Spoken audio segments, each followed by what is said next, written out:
So guys, a lot to cover, right? So I saw this video, and of course there's co-posts in the comments. So guys would immediately point out that if a hot guy was doing all of this, this would not be an issue. So of course you had retards flocking right there and suggesting that, oh, it's not about looks or conventional attractiveness but about romantic consideration. First of all, and yeah, they were also stating that, oh, looks are subjective, attraction is subjective. Oh, someone I might not find attractive might be attractive to someone else. Well, bullshit. What is attractive and what is not is mostly fixed. People broadly find the same kinds of people attractive. You might have different tastes in what kind of fruit you like. You might have different tastes in what kind of music you like. But the thing is, nobody likes shit being shoved down their throat. Nobody loves not having salt in their food, because salt balances out all the flavor. Now you might be saying, but to talk to then, people having different tastes in fruit is how people have different tastes in average looking people. Guys, that's not how it works. Average looking people are not even comparable to fruits. Average looking men in particular, they're comparable to rice, they're comparable to grains, stuff that doesn't taste as good but does its job all right. Those are the people who run society, those are the people who pay these taxes, those are the people churning the wheel of civilization. So they are important in a sense, but they are not wanted. There's a difference between being important and being wanted. So women of course settle with those men a lot of times. It does not mean that women are attracted to them. If that was the case, then they wouldn't be blaming those men for stuff they did not do. They wouldn't be whining about domestic labor when paired with those men. And this is quite literally proven by research by Christine Larson at the University of California, Los Angeles. Do not expect women to genuinely admit it, but there's a lot more that needs to be considered.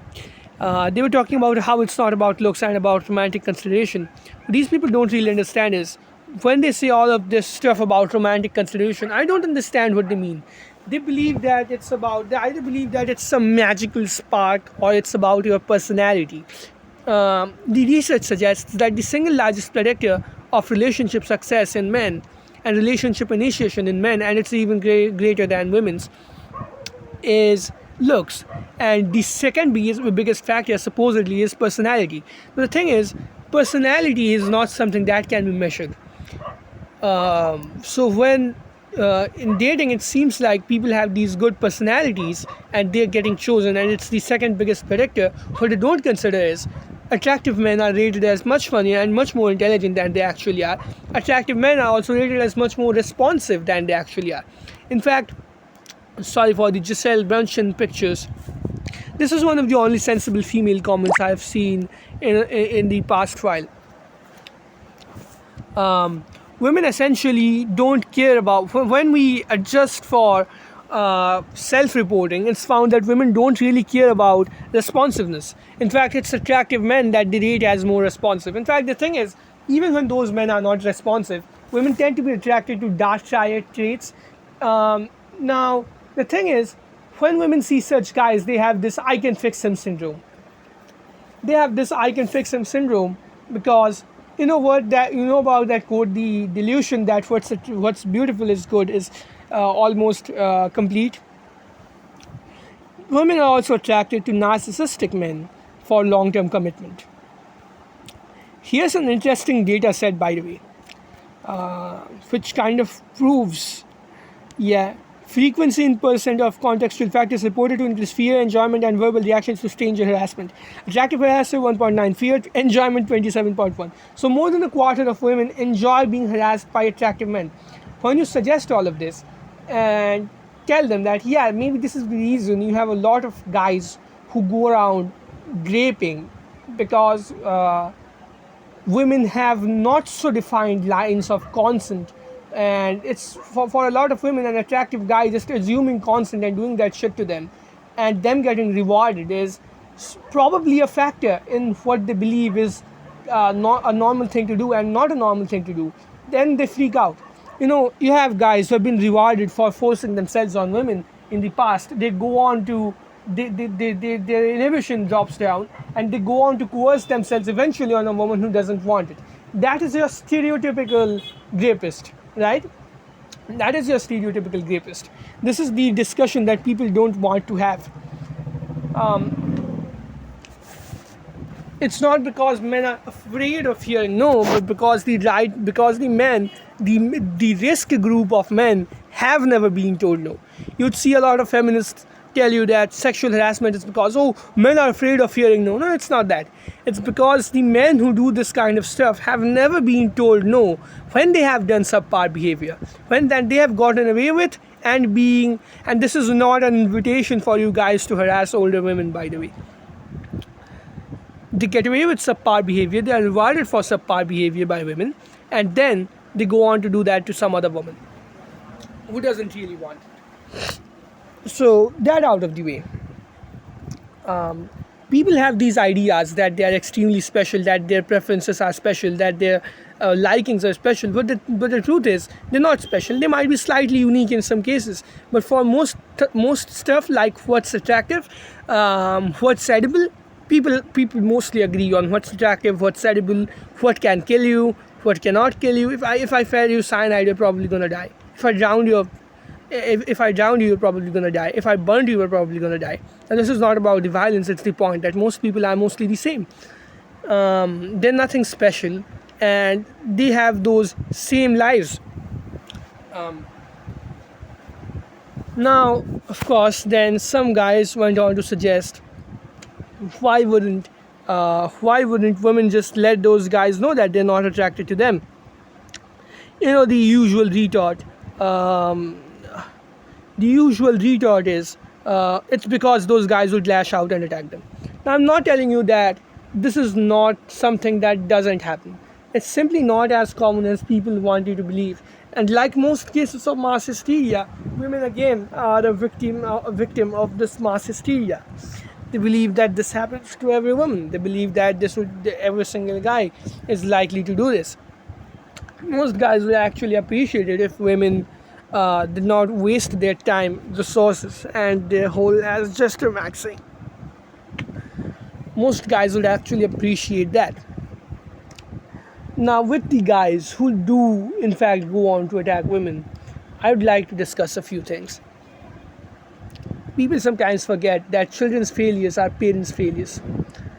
They always talk about how we need good, positive male role models. The question is, how the fuck is a boomer in whose era a lot of stuff that we do is considered harassment today, but it was considered mere flirtation by women in their era, supposed to teach us how to navigate the space with women? How is a boomer who essentially had the luxury of getting women, because back then technology that employed women was not available. They did not have to be attractive. They did not have to be in the meat market in the same way that modern guys are. How is he gonna teach you? And you know what? People talk about all of this. It turns out that women don't really care about personality when they're going for a relationship. The truth is, neither do men. People have this idea guys have this idea that if they grind their 20s away, there's a woman who would see that in them. Who would see that special grinding and hustling in them and care about them. Guys, that's not how it happens. A relationship is supposed to be a partnership where they run the race with you, not wait for you at the finish line. If that's what is happening, she doesn't love you. Do you even get the mentality of the guys who believe in this? Guys are not the ones who care about personality either. They make up this image of women in their mind that they are perfect, which is something I'm going to get to in a while. And this more or less also comes down to mothers. A mother is, of course, a woman. When she raises a child, she never teaches her boy child how attractive, how looks are important to women, how attractive men get preferential treatment from women. Mothers spend absolutely zero time teaching this to their sons. And the common discussion around this always is, we should teach men to learn boundaries. We should teach men to respect consent. Yeah, I understand that. But somewhere along the line, it feels like the entire teaching is directed at making women's lives better. It's not directed at making the man's lives better. Because when you teach men that, yeah, you should respect consent, I understand that people should respect consent, but don't teach them the reason that why a woman might not be giving consent to you, why a woman might have very rigid boundaries for you. You are setting them up for failure, because what's going to happen is they're going to grind their life away believing that women only care about personality. They're going to suddenly be 30 years old, and then suddenly some women are going to have looser boundaries. Some women are going to have some women are going to give them the consent, give them the time of the day, and then rape their ass in a divorce court in a few years. So this whole teaching is supposedly directed at men. It goes one of two ways, When you teach a boy that women are these angels that only care about personality, or when you teach, this is what happens when you teach men that women are the finish line. Women are the ones that wait for you when you have ground your life away. That's not how attraction works. Women are supposed to be there for you when you are grinding your life away.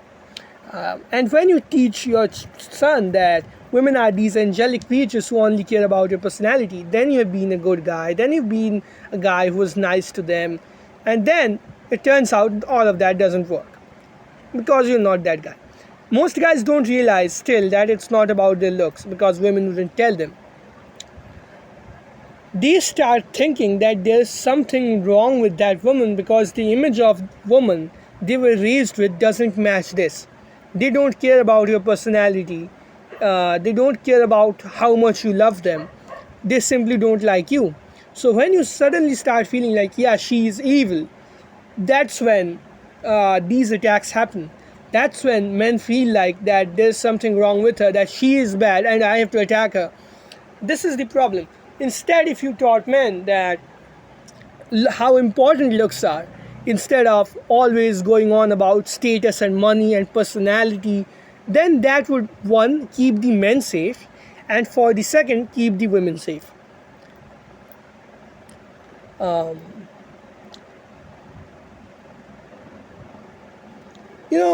lot of Muslim families who raise their children in very strict households, they turn out to be radical atheists. It's because it works that way. People see it for what it is.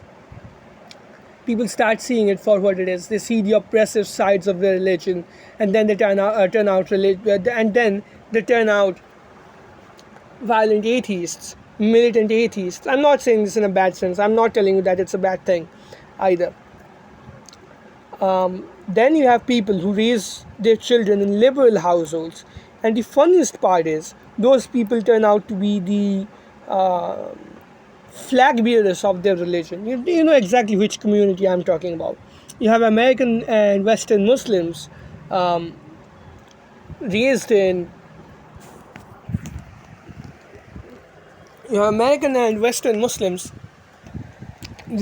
liberal households who believe that hijab is a choice, that their religion is the most feminist religion on earth. People not raised in these families probably have very different views. So if you the point of the matter is, if you want your boy to have realistic views of women, if you want your boy to have to see women like human beings, you have to at some point stop teaching them that women are angels. You have to teach them that women care about looks as much, if not more, than men do. And that is where it is. And one of the major problems with this is how people would always jump in and suggest, oh, looks are subjective, or romantic. You have to understand what a romantic consideration is. She clearly suggests here you are not attracted to. She doesn't say that I don't have romantic consideration for him. She doesn't say that there's anything wrong with his personality or that he's a bad guy. She just suggests that she's not attracted to him. People would now make up hysteric garbage about how people are attracted to personalities. Now, the whole thing is people's personalities are rated based on how they look. attractive people are rated as more intelligent than they are. They are more intelligent than the average population, but they're rated as even more intelligent than that. They're rated as more funny than they are. They are rated as more warm than they are, and a plethora of other stuff. So these are not independent variables. And like I said, the I can fix him syndrome. And a lot of guys did comment that women simply are disgusted by ugly men, which, by the way, is absolutely true. This is absolutely true. So a lot of women ended up commenting that, oh, it's something that men do. Men cannot comprehend that women can be unattracted to you and still respect you. Men do this. Now, I have something to say about this as well. You have to look at what kind of men a lot of women hang around. You have to look at what kind of men are which personalities are considered more attractive by women. You have to consider which kind of men, narcissists, women actually like. So, is it very surprising that a narcissist who is self-absorbed feels like it's a great move to make fun of how you look and humiliate you for it, and not respect you for the way you look? It makes no sense to believe that this is not the natural proceeding of things. But the thing is, women don't have the ability to cross-check this. In fact, most people don't have the ability to cross-check this. It's the men that women hang around that make them have these perceptions of men. If you hang around irresponsive and narcissistic men, this is probably what you're going to believe. Narcissists get off by humiliating others for their shortcomings. So, see you guys in the next one.